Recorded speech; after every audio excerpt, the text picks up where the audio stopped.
الحمد لله رب العالمين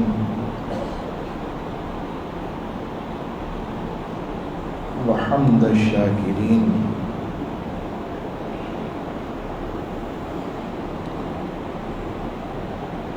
وأفضل الصلاة وأكمل السلام على سيد الأنبياء والمرسلين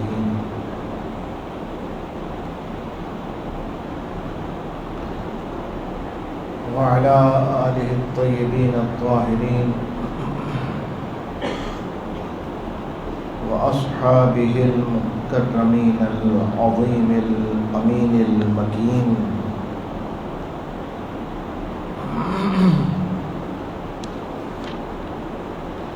وعلى أولياء أمته وعلماء ملته وفقراء طريقته وشهداء محبته أجمعين.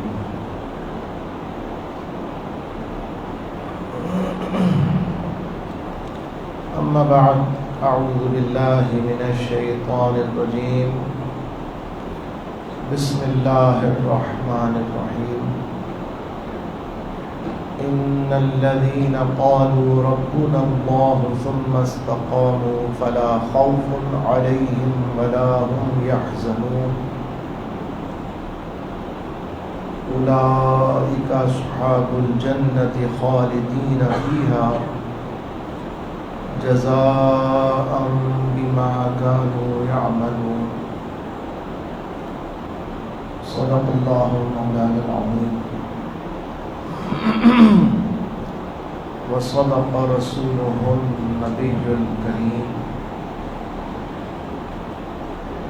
ونحن على ذلك لمن الشاهدين والشاكرين والحمد لله رب العالمين.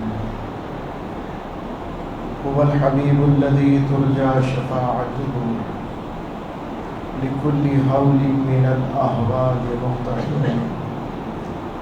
يا رب بالمصطفى بلغ مقاصدنا واغفر لنا ما مضى يا واسع الكرم. يا رب صل وسلم دائما أبدا على حبيبك خير الخلق كلهم غوث أعظم ضمني بئس الأسامى مدد قبل عینی مدد کعبہ ایمان مدد انتظار کرم تست من عینی را اے خدا جویو خدا بینو خدا دا مدد. آمین.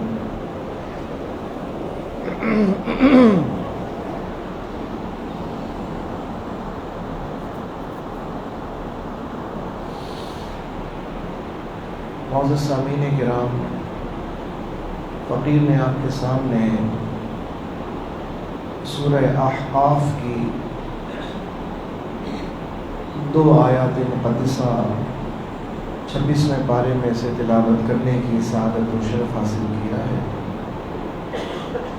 قبل اس کے کہ میں کچھ اس کے تحت لب کشائی کی سعادت حاصل کروں، دعا فرمائیے کہ اللہ تبارک و تعالی مجھے اپنے پیارے حبیب لبیب نبی کریم رؤوف الرحیم صلی اللہ علیہ وسلم کے صدقے و طفیل اب بیان کرنے کی توفیق عطا فرمائے. ہم سب مسلمانوں کو اللہ تبارک و تعالی حق سن کر اسے قبول کرنے اور اس پر عمل کرنے کی توفیق عطا فرمائے. آمین بجاہ النبی الامین علیہ افضل الصلاۃ والتسلیم. ایک بار عقیدت و محبت سے درود پاک کا نذرانہ پیش فرمائے. اللهم صل على سيدنا ومولانا محمد عظيم الجود والكرم وآله وبارك وسلم صلاة وسلاما عليك يا سيدي يا خاتم النبيين. معزز و مکرم سامعین محترم، ہم نے گزشتہ شب برات میں اسی آیت مقدسہ کے تحت کچھ معروضات عرض کرنے کی کوشش کی تھی.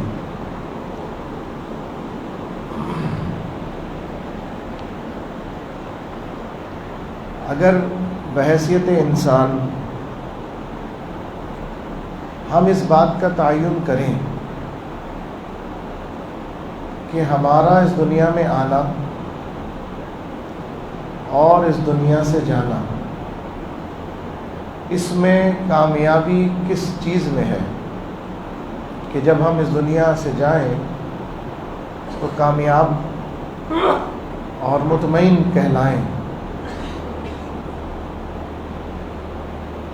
تو قرآن و حدیث کی روشنی میں اس کے کئی انداز سے مفہوم و مطالب ہمارے سامنے آتے ہیں۔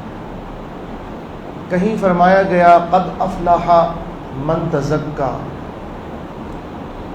پس وہ کامیاب ہوا جس نے اپنا تزکیہ کر لیا۔ کہیں فرمایا گیا کہ جنہوں نے نیک عمل اختیار کیے، والعصر ان الانسان لفی خسر الا الذین آمنوا وعملوا الصالحات وتواصوا بالحق وتواصوا بالصبر۔ کہیں کامیاب لوگوں کا تعارف اس طرح پیش کیا گیا، کہیں کہا گیا الا ان اولیاء اللہ لا خوف علیہم ولا هم یحزنون۔ اللہ کی بارگاہ میں محبوب لوگ، دوست، قربت والے، سب سے زیادہ قریب، کامیاب ترین وہ ہیں ان الذین آمنوا وعملوا الصالحات۔ یا اسی آیت سے متصل جو کہا گیا الذین آمنوا وکانوا یتقون، جنہوں نے ایمان قبول کیا اور تقوی اختیار کیا۔ گویا اور ایک جگہ اور بھی ہے،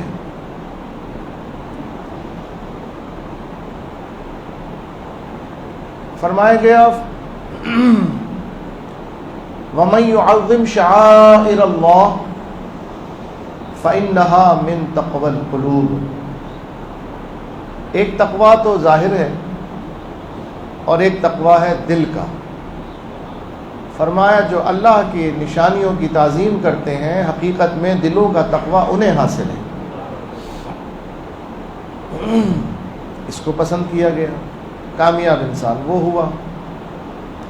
ایک جگہ فرمایا گیا ان کنتم تحبون اللہ فاتبعونی یحببکم اللہ۔ کامیابی کا راز اتباع رسول کے اندر ہے، غلامی رسول کے اندر ہے۔ کسی جگہ ایمان کے اظہار کو کافی نہیں سمجھا گیا، ایمان کے اظہار کو کافی نہیں جانا گیا، بلکہ اس کے علاوہ بھی کوئی بات کہی گئی۔ کہا گیا وَمِنَ النَّاسِ مَن يَقُولُ آمَنَّا بِاللَّهِ وَبِالْيَوْمِ الْآخِرِ وَمَا هُمْ بِمُؤْمِنِينَ۔ بہت سے لوگ ایمان کا دعویٰ کرتے ہیں، کہتے ہیں ہم کلمہ پڑھتے ہیں، آخرت پر بھی ایمان لاتے ہیں، اللہ پر بھی ایمان ہے، آخرت پر بھی ایمان ہے، لیکن اللہ فرماتا ہے کہ میں رب ہو کے کہتا ہوں کہ ان کا ایمان ایمان نہیں ہے، دعویٰ ایمان اصل ایمان نہیں ہے۔ تو کئی باتیں ہمارے ذہن میں الجھ جاتی ہیں، کئی باتیں ہمارے ذہن میں پریشانی کا باعث بن جاتی ہیں۔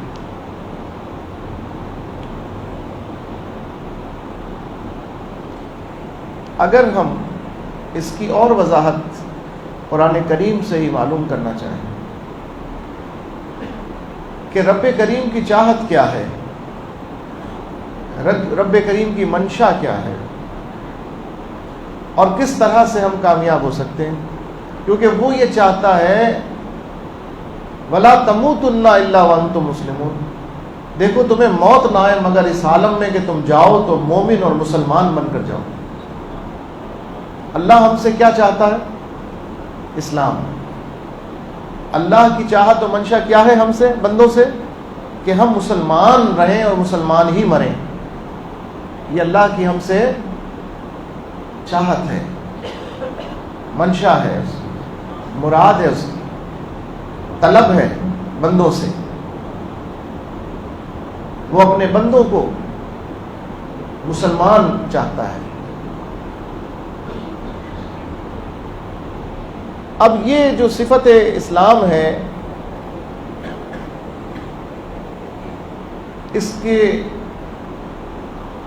اوپر ہر انسان دعویٰ کرتا ہے کہ میں مسلمان ہوں۔ تو میں نے ابھی عرض کیا کہ آخر کون پھر کامیاب ہے جو اس دعوے کے اوپر پورا اتر گیا، جو اس دعوے کو نبھا گیا، وہ کون ہے؟ تو قرآن میں دو مقامات پر اس کا تذکرہ کیا گیا ہے، غالباً سورہ انفطار میں، اور دوسرا یہ مقام ہے سورہ احقاف۔ اللہ نے فرمایا ان الذین قالوا ربنا اللہ ثم استقاموا، بے شک وہ جنہوں نے کہا کہ اے رب تو ہی ہمارا خالق و مالک ہے، تو ہی ہمارا رب ہے، پھر وہ اس کہنے کو نبھانے میں لگ گئے، اس کہنے کو جو دعویٰ ہے اس کو نبھا کر دکھایا انہوں نے۔ دنیا کی تکلیفیں آ گئیں مگر ان کے منہ سے کلمہ حق کے سوا کچھ نہیں نکلا، دنیا نے ان کو ستایا، دنیا نے ان کو آزمائش میں ڈالا، ہر مصیبت ہر پریشانی ان کو گھیرے رکھتی، لیکن وہ استقامت کے ساتھ راہ حق پر بھی رہے، کلمہ حق بھی ادا کرتے رہے۔ اور جب اس عالم میں ان کا وقت آخر آ گیا، اسی عالم میں، تو آنکھ بند ہونے سے پہلے، آخری سانس آنے سے پہلے اور دم رکنے سے پہلے انہیں فرشتوں کی زیارت ہوتی ہے۔ فرشتے کہتے ہیں گھبرانا نہیں، خوف نہ کرنا۔ دوسرے مقام پر جو آیت مقدسہ ہے اس میں یہ الفاظ ہیں اللہ تخافوا ولا تحزنوا، اس سے پہلے فرمایا تتنزل علیہم الملائکہ، اللہ تعالیٰ ان پر فرشتوں کا نزول فرماتا ہے۔ وہ کہتے ہیں اللہ تخافوا ولا تحزنوا، خوف نہیں کرو، حزن نہیں کرو، اب پریشانی کی کوئی بات نہیں، یہاں تک تمہاری ذمہ داری تھی، تم نے وعدہ پورا کر دکھایا، تم نے نبھا لیا جو دعویٰ کیا تھا، رب کو یوم الست میں رب مانا تھا، منہ سے اقرار کیا تھا، اس اقرار کو دنیا میں آنے کے بعد ثابت قدمی سے نبھایا، اور اس سانس تک نبھایا کہ جب شیطان محبوب کی صورت میں کھڑا ہے سامنے، دم اٹکا ہوا ہے اور شیطان محبوب کی صورت میں کھڑا ہوا ہے، شیطان کی صورت میں نہیں کھڑا ہوا، سینگے نکال کے نہیں کھڑا ہوا، خوفناک شکل میں نہیں کھڑا ہوا شیطان۔ اس وقت شیطان، جس وقت سانس اٹکا ہوا ہوتا ہے نا، اس وقت شیطان آپ کے محبوب ترین جو ہستی ہوتی ہے نا اس کی صورت میں آتا ہے۔ اب وہ باپ ہو، بیٹا ہو، ماں ہو، بیوی ہو، دوست ہو، شیخ ہو، پیر ہو، استاد ہو، جو بھی آپ کا دنیا میں محبوب ہے نا، شیطان اس کا روپ دھار کر آتا ہے اور کہتا ہے گھبراؤ نہیں، کوئی ضرورت نہیں، کلمہ پر تکلیف ہو رہی ہے نا، کلمہ نہیں پڑھو، کوئی بات نہیں۔ اس وقت یہ کہہ رہا ہوتا ہے، تو اس وقت بھی بندہ اپنے رب سے مدد مانگتا ہے، یا اللہ تو مجھے توفیق دے کہ میرے منہ سے تیرا ذکر نکلے اور میرے منہ سے کلمہ جاری ہو جائے۔ اس عالم میں بھی بس جب وہ لمحہ اب ختم ہونے کا آ گیا اور اس آخری لڑائی کو بھی اس نے جیت لیا، اب وہ شکلیں سب ختم ہو جائیں گی اور پھر نورانیت ہی نورانیت ظاہر ہو جائے گی۔ بندہ گھبرائے گا کہ شاید پھر امتحان ہے، شاید پھر کوئی امتحان شروع ہو گیا، لیکن آواز آئے گی نہیں نہیں، اب کوئی خوف نہیں ہے، اب کوئی غم نہیں ہے، اب امتحان نہیں ہے، اب تو انعام ہے، اب تو خوشخبری ہے، اب تو بشارت ہے، وَأَبْشِرُوا بِالْجَنَّةِ الَّتِي كُنْتُمْ تُوعَدُونَ، اب ہم تمہیں اس جنت کی بشارت دینے آئے ہیں جس کا رب نے اس نبھانے پر وعدہ فرمایا ہے۔ بندہ خوش ہو جاتا ہے، اس کے چہرے پہ اطمینان آ جاتا ہے، اس کے دل میں اطمینان آ جاتا ہے، اس کا جسم ایزی ہو جاتا ہے، اور وہ اپنی جان اپنے رب کے حوالے کر دیتا ہے، اپنی روح لے جانے والے کے حوالے کر دیتا ہے۔ اس کو کہا گیا کہ اس وقت کی جو کیفیت ہے یہ نفس مطمئنہ کی کیفیت ہے۔ یہ جو اطمینان ہے نا، آپ سے کہتے ہیں نا کہ بھئی جب آپ کا چیک اپ ہوتا ہے، باڈی چیک اپ ہوتا ہے، کہتے ہیں بھئی ایزی ہو جائیں، ڈھیلا کر دیں اپنے جسم کو، ایزی ہو جائیں۔ اگر ٹینشن ہوگی تو جسم جو ہے نا وہ اکڑا ہوا ہوگا، اعصاب تنے ہوئے ہوں گے، تو آپ تھوڑی دیر کے لیے اپنے جسم کو، اپنے دماغ کو خالی کریں، سوچ و فکر کو بالکل ختم کر دیں۔ جیسے یہ فکر ختم ہوگی ویسے آپ کا بدن تناؤ ختم ہونا شروع ہوگا، جسم ڈھیلا ہونا شروع ہوگا، ڈھیلا ہو جائے گا۔ یہ جو ڈھیلا اور بالکل مردے کی طرح ہے نا، یہ کیفیت اطمینان کی بھی ہوتی ہے۔ جب انسان مطمئن ہوتا ہے تو بالکل ایزی ہو جاتا ہے، اس کے اعضاء تناؤ، ٹینشن، ماتھے کے بل، بھویں چڑھنا، چہرہ بگڑنا، تیوری پہ بل، سب ختم ہو جاتے ہیں، ہر چیز ٹھنڈک پہ آ جاتی ہے۔ تو یہ مرتے وقت جسے نصیب ہو جائے، مرتے وقت جس مومن کو یہ کیفیت نصیب ہو، گمان کیا جا سکتا ہے کہ اس پر وہی آثار ظاہر ہو رہے ہیں۔ مگر یہ ہے کامیابی، یہ سمجھ میں آ گئی بات کہ یہ ہے کامیابی، انسان یہاں کامیاب سمجھا جاتا ہے، یہ انسان کامیاب ہو گیا۔ جیسے مولا علی ہے، حضور علیہ الصلوۃ والسلام نے جب دعوت ابتدا فرمائی، تبلیغ کی ابتدا فرمائی، تو سب سے پہلے گھر سے ابتدا کی۔ حضور نے صلی اللہ علیہ وسلم سب سے پہلے گھر سے ابتدا کی، سارے گھر والوں کو بلایا، سارے گھر والے آ گئے۔ ابو لہب بھی چچا کہلاتا تھا، بیٹے بھی عتبہ، شیبہ،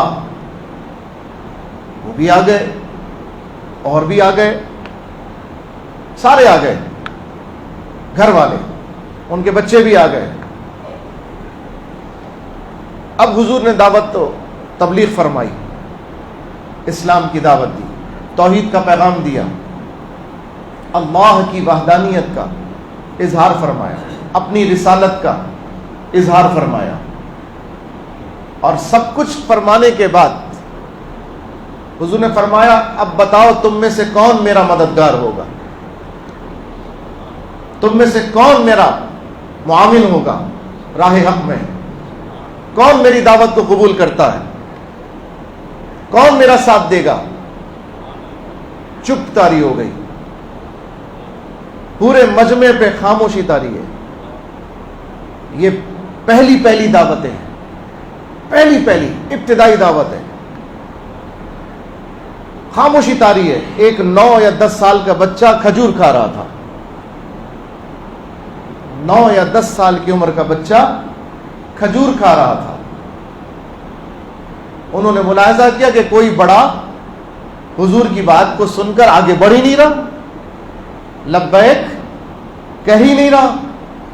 تو بچے نے، ابھی کھجور منہ میں تھی اور پوری چبائی بھی نہ تھی، آپ نے بڑھ کر کہا یا رسول اللہ انا حافظوں کا یا رسول اللہ، انا ناصروں کا یا رسول اللہ، میں آپ کے ساتھ بھی دوں گا اور آپ کی مدد بھی کروں گا۔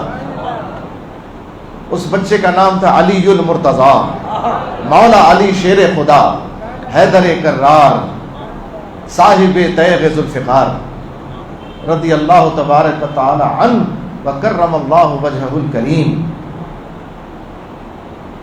اس بچے نے آگے بڑھ کر کہا، 9 یا 10 سال کی عمر کا بچہ تھا، جس نے آقا علیہ السلام کے ہاتھ پہ ہاتھ دے دیا اور کہا انا ناصروں کا یا رسول اللہ. آپ نے کہا نا کون میرا مددگار ہوگا، تو یا آقا میں آپ کا مددگار ہوں گا. اور جب 63 برس کی عمر آپ کی ہوئی حضرت علی رضی اللہ عنہ کی، اور کوفے کی جامع مسجد میں آپ پر حملہ ہوا اور آپ اس سے گھائل ہو کر زمین پر تشریف فرما ہوئے، تو آپ نے 2 جملے ارشاد فرمائے. پہلا یہ سب کہ میرا قاتل کون ہے، مجھ پر حملہ کرنے والا کون ہے. پکڑ لیا گیا تھا، خارجی تھا جس نے حضرت علی کو، یہ وہ قوم ہے جس نے سب سے پہلے حضرت علی کو مشرک کہا. معاذ اللہ. دعویٰ اسلام تھا. وَمِنَ النَّاسِ مَن يَقُولُ آمَنَّا بِاللَّهِ وَبِالْيَوْمِ الْآخِرِ. دیکھو دعویٰ کرتے تھے اللہ پر ایمان لائے، یوم آخرت پر ایمان لائے، مگر مولا علی کو مشرک کہہ رہے ہیں. اللہ فرماتا ہے ہمیں ان کا دعویٰ ایمان قبول ہی نہیں ہے. تو بہت سے ایمان کا اظہار کرنے والے ضروری نہیں کہ مومن ہوں. اس سے یہ بات پتہ چل گئی، ہر دعوی ایمان کرنے والا اللہ کی بارگاہ میں مومن ہے کہ نہیں، یہ بات مختلف ہے. یہ بات اور ہے، پہلے اس دعوے کا ثبوت دیکھنا پڑے گا. ثبوت کیا ہے؟ ثبوت یہ ہے، آسان لفظوں میں ثبوت یہ ہے کہ دعوی ایمان کر کے محبوب کو جھٹلاتے ہو، توہین کرتے ہو، یا محبوب کی تعریف کرتے ہو. ثبوت یہ ہے، کیونکہ قرآن نے کہا ہے لِتُؤْمِنُوا بِاللَّهِ وَرَسُولِهِ، پہلے ایمان کا دعویٰ کرو. اور ثبوت یہ ہے وَتُعَزِّرُوهُ وَتُوَقِّرُوهُ وَتُسَبِّحُوهُ بُكْرَةً وَأَصِيلًا، میری عبادت سے پہلے میرے محبوب کی تعظیم و توقیر کرو. تو عبادت کا دعویٰ ہو، ایمان کا دعویٰ ہو، اور تعظیم و توقیر سے انکار، تو ایمان نہیں. وَمَا هُمْ بِمُؤْمِنِينَ کے اندر. اور اگر دعویٰ ایمان ہے، تعظیم حب رسول بھی ساتھ میں ہے، تو پھر ایمان والے ہیں. اب مولا علی نے دوسری بات فرمائی. پہلا تو پوچھا کہ میرا حملہ آور کون ہے. جب بتایا گیا آپ نے فرمایا الحمدللہ کسی مسلمان نے مجھ پر حملہ نہیں کیا، مجھ پر کسی مسلمان نے. اور پھر آپ نے دوسرا جملہ فرمایا. دیکھو 9 سال کی عمر میں محبوب کے ہاتھوں میں ہاتھ دیا تھا اور کہا تھا انا ناصروں کا یا رسول اللہ، میں آپ کی معاونت کروں گا آقا، میں آپ کا ساتھ دوں گا، میں آپ کا حامی رہوں گا. انا حافظوں کا یا رسول اللہ، میں آپ کی حفاظت کروں گا یا رسول اللہ، میں آپ کا محافظ بنوں گا، میں آپ کا باڈی گارڈ ہوں گا حضور، ہر قدم پر آپ کے ساتھ کھڑا ہوں گا. سبحان اللہ. سلام و لاکھوں کروڑوں مولا علی کی ذات کے اوپر کہ جنہوں نے اس قول کو نبھایا. اب دیکھو کہا تھا 9 سال کی عمر میں، اب 63 سال کی عمر میں اسی محبوب کے دین کی حفاظت کرتے ہوئے جب جان جانے آخری کے سپرد کر رہے ہیں، تو آپ کے منہ سے نکلتا ہے فزت برب الکعبہ. علی، قسم ہے رب کعبہ کی کہ علی اپنے دعوے میں کامیاب ہو گیا. علی نے جو دعویٰ کیا تھا نا، علی اس میں کامیاب ہو گیا. نبھانا اس کو کہتے ہیں. 10 سال کی عمر میں جو وعدہ کیا آقا میں آپ کا ہو کر رہوں گا، تو 53 برس تک اس دعوے کو نبھاتے رہے، ہر قدم پر نبھاتے رہے، حتیٰ کہ وہ لمحات آئے جب موت یقینی کھڑی ہوئی تھی سامنے، جب موت یقینی کھڑی ہوئی تھی کہ اس میں تو کوئی شک ہی نہیں کہ آپ کو مارنے کے لیے لوگ آئے ہوئے ہوں، اور آپ کو اندازہ ہو کہ یہ ابھی حملہ کرنے والے گھیر کے کھڑے ہوئے حملہ آور، اور آپ اپنی جگہ کسی کو کہیں کہ بھائی تم میرے گھر میں رہو، میں جا رہا ہوں. بتائیے موت یقینی ہے کہ نہیں ہے؟ دنیا کا کوئی شخص ہوتا تو کہتا بھائی سب کچھ صحیح ہے، لیکن اب آپ تو جانتے ہیں کہ مجھے بھی لے چلے نا ساتھ میں. یہ بھی نہیں کہا، یہ نہیں کہا کہ آقا یہ کیسے ہو سکتا, یہ بھی نہیں کہا آقا مجھے بھی ساتھ لے چلیں. آپ نے کہا میرے آقا لبیک, جیسا آپ کا حکم, چچا زاد ہیں. اور میرے آقا علیہ السلام نے جتنے فضائل مولا علی کے بیان کیے ہیں, حدیث کی کسی کتاب میں ساری کتابیں جمع کر لیں, اور ساری کتب حدیث کی ساری احادیثیں جو فضائل صحابہ میں آئی ہیں, فضائل اہل بیت میں آئی ہیں, سب کو جمع کر لیں. سب سے زیادہ فضیلت میں جس کی حدیث آئی ہے وہ مولا علی شیر خدا ہے. فضیلت میں, تعریف میں, ان کے مقام کی شان میں سب سے زیادہ حدیث ہے حضرت علی المرتضیٰ کرم اللہ وجہ الکریم کی شان میں آئیں. اس سے زیادہ کیا فضیلت میں بیان کروں کہ حضور علیہ السلام نے فرمایا علی تم کو مجھ سے وہی نسبت ہے جو موسیٰ علیہ السلام کو ہارون علیہ السلام سے تھی, یا جو ہارون علیہ السلام کو موسیٰ علیہ السلام سے تھی. بس فرق مجھ میں اور ان میں اس نسبت میں یہ ہے کہ موسیٰ علیہ السلام بھی نبی تھے, ہارون علیہ السلام بھی نبی تھے, لیکن میں تو نبی ہوں مگر آخری نبی ہوں, میرے بعد کوئی نبی نہیں ہے. صرف نبوت کا فرق ہے لیکن نسبت وہی ہے, محبت کی نسبت وہی ہے. حضرت علی کو فرمایا میرے بستر پہ لیٹ جاؤ علی, اور امانتیں بھی دے دی کہ یہ امانتیں ہیں میرے پاس. اور لطیفہ یہ بھی ہے کہ ہو سکتا ہے امانتیں ان کی بھی ہوں جو باہر قتل کے ارادے سے کھڑے ہوئے ہوں, جو مارنے کے ارادے سے آئے وہ بھی اپنا پیسہ انہی کے پاس رکھواتے تھے کیونکہ یہ تھے صادق و امین. حضرت علی لیٹ گئے بستر پہ, اور صرف لیٹے نہیں اور منتظر نہیں رہے, خوف سے کانپتے نہیں رہے, حملے کے منتظر نہیں رہے. آپ لیٹے اور لیٹتے ساتھ ہی سو گئے. سوتا کب ہے انسان؟ جب ساری فکروں سے آزاد ہو جاتا ہے. سبحان اللہ. مولا علی آپ کو نیند کیسی آئی؟ کہا زندگی میں ایسی نیند ہی کبھی نہیں آئی ہے جیسی اس رات آئی ہے, جیسی اس بستر پر آئی. وجہ کیا تھی؟ وجہ اس بستر کی نسبت تھی جو محبوب کا بستر تھا, جو محبوب کا بستر. مارنے والے اندر آ گئے, مارنے والے اندر آئے, اور آنے کے بعد انہوں نے چاہا کہ بے خبری میں حملہ کریں. کسی نے کہا دیکھ تو لو, بتا تو دو, جتا تو دو, دکھا تو دو. جب ہلایا تو حضرت علی نیند سے بیدار, کہا فرمایا کون ہے؟ دیکھا تو ارے علی بن ابی طالب ہے. تو محمد الرسول اللہ صلی اللہ علیہ وسلم وہ کہاں گئے؟ فرمایا وہاں جہاں اللہ کا حکم ہے وہاں تشریف لے گئے, جہاں اللہ کا حکم ہے وہاں تشریف لے گئے. کیا شان ہے حضرت علی کی ہے, ایمان کیسا ہے. معلوم ہے کہ یقینی موت آ سکتی. ارے بے خبری میں مارے جاتے, اگر نہ ہلائے جاتے, نہ جھنجھوڑے جاتے, نہ اٹھائے جاتے تو لوگ حملہ آور ہوتے, بعد میں دیکھتے تو افسوس کرتے ارے ہم نے کیا کر دیا. لیکن ان سب کے باوجود سوال ہے علی سے, یا علی المرتضیٰ, یا امیر المومنین, اے میرے آقا, اے میرے مشکل کشا, یہ تو بتائیے آخر اتنا یقین کیسے آیا, آخر اتنا یقین کیسے پیدا ہوا کہ آپ اتنے سکون سے اطمینان سے لیٹ بھی گئے, سو بھی گئے. حضرت علی جواب دیتے ہیں مجھے یقین تھا کہ یہ مجھے اس دن مار سکتے ہی نہیں, یہ مجھے مار سکتے ہی نہیں. کیوں علی؟ یہ تو آئے مارنے کے لیے تھے, پھر کیوں نہیں مار سکتے تھے؟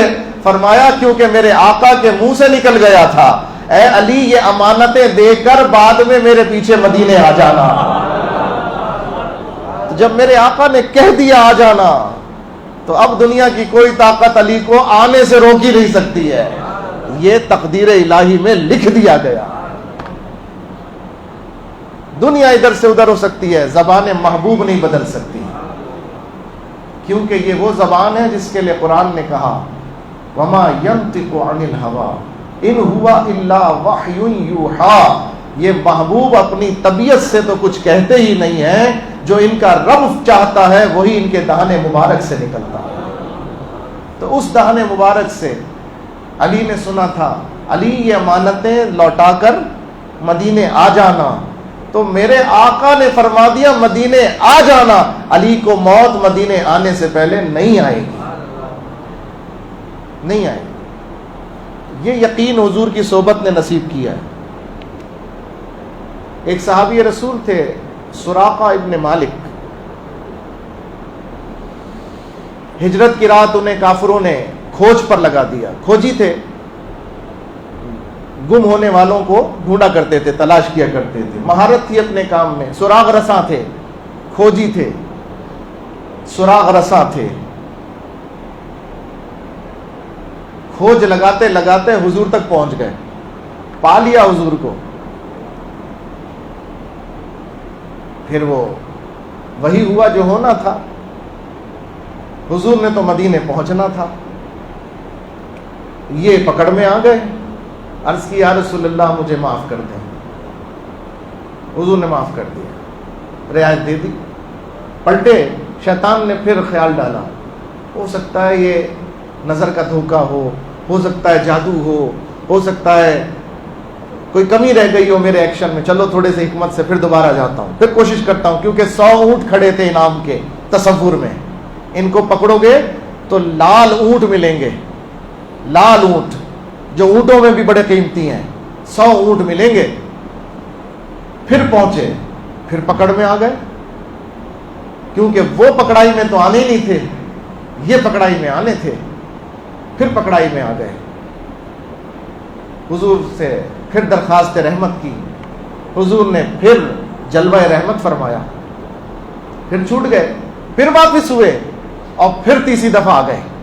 جب تیسری دفعہ آئے تو میرے آقا نے وہ جملہ ارشاد فرمایا جو بڑا عظیم الشان جملہ، آپ نے فرمایا سراقہ تو وہ کام کرنے کی کوشش کیوں کر رہا ہے کہ جو تجھ سے ہونا ہی نہیں ہے، حالانکہ تو اسے پکڑنے کی کوشش کر رہا ہے جس کے دامن کرم سے وابستہ ہو کر تجھے اللہ وہ شان دے گا کہ کسرا کے کنگن تیرے ہاتھ میں پہنائے جائیں گے۔ یا اللہ، کسرا ایران کا بادشاہ، یہ مسافر، یہ ہجرت کرنے کے 2 مسافر، اور یہ مسافر مجھے کسرا کے بادشاہ کے کنگن جو سونے کے کنگن ہیں ان کے پہننے کی بشارت سنا رہا ہے۔ یا اللہ، یہ کیسے؟ یہ تو خود اس وقت غریب الوطن ہیں، یہ بشارت دے رہے ہیں۔ سمجھ نہیں آئی، سراقہ کے دماغ سے اوپر کی بات تھی اس وقت تک، لیکن جب دامن کرم سے وابستہ ہو گئے تو سراقہ کے دل میں یقین آ گیا، جو انہوں نے کہا ہے وہ سچا ہے، وہ قول سچا ہے۔ ابھی کیا ہے، اس میں بڑا عرصہ باقی ہے۔ کسرا کب فتح ہوتا ہے؟ جنگ قادسیہ حضرت عمر فاروق اعظم کے زمانے میں لڑی جاتی ہے، حضرت سعد ابن ابی وقاص اس جنگ کے سپہ سالار، خالد ابن ولید اس میں اپنی مہارت کے جوہر دکھاتے ہیں۔ کسرا یعنی خسرو پرویز ایران کا بادشاہ، لقب کسرا تھا، کسرا یا کسرا، گرفتار کر لیا جاتا ہے، اس کے ہاتھ سے کنگن اتارے جاتے ہیں، اور سارے سامان کے ساتھ اوپر کنگن سجا کر، سارے سامان کے ساتھ، زر و جواہر کے ساتھ کنگن کو خصوصی امتیاز دے کر دربار خلافت میں مدینہ بھیجا جاتا ہے۔ دربار خلافت میں بہت بڑی جنگ تاریخ کی، 80,000 کا لشکر، اور جس میں سب سے آگے صف جو تھی وہ ہاتھیوں کی تھی۔ یہ ایسی جنگ تاریخ میں کہ اس کو پڑھ کر انگریز کافر آج تک عقل حیران ہے کہ یہ جنگ کس طرح لڑی گئی۔ حضرت سعد ابن ابی وقاص کو درد عرق النساء تھا، آپ تو بستر پہ لیٹے ہوئے تھے، میدان جنگ میں بھی نہیں جا پا رہے تھے، دور سے اونچی پہاڑی سے میدان جنگ کا نقشہ دیکھتے تھے اور ہدایت جاری فرماتے تھے۔ حضرت خالد ابن ولید کی جنگی مہارت کہ آپ نے فیصلہ فرمایا ہراول دستہ صرف ایک کام کرے، ہاتھیوں کی سونڈیں کاٹ دے، بس اتنا کام کرے، ہاتھیوں کی سونڈیں کاٹ دے۔ یہ وہی جنگ ہے کہ جس میں دریا کے پار جب مسلمان پہنچے، اس پار جانے کے لیے تو انہوں نے، ان کافروں نے پہلے سے اس کے سارے برج جلا دیے تھے، سارے پل توڑ دیے تھے۔ اب کیا کیا جائے؟ حضرت سعد بن ابی وقاص گھوڑے پر سوار ہیں، حضرت خالد ابن ولید گھوڑے پر سوار ہیں،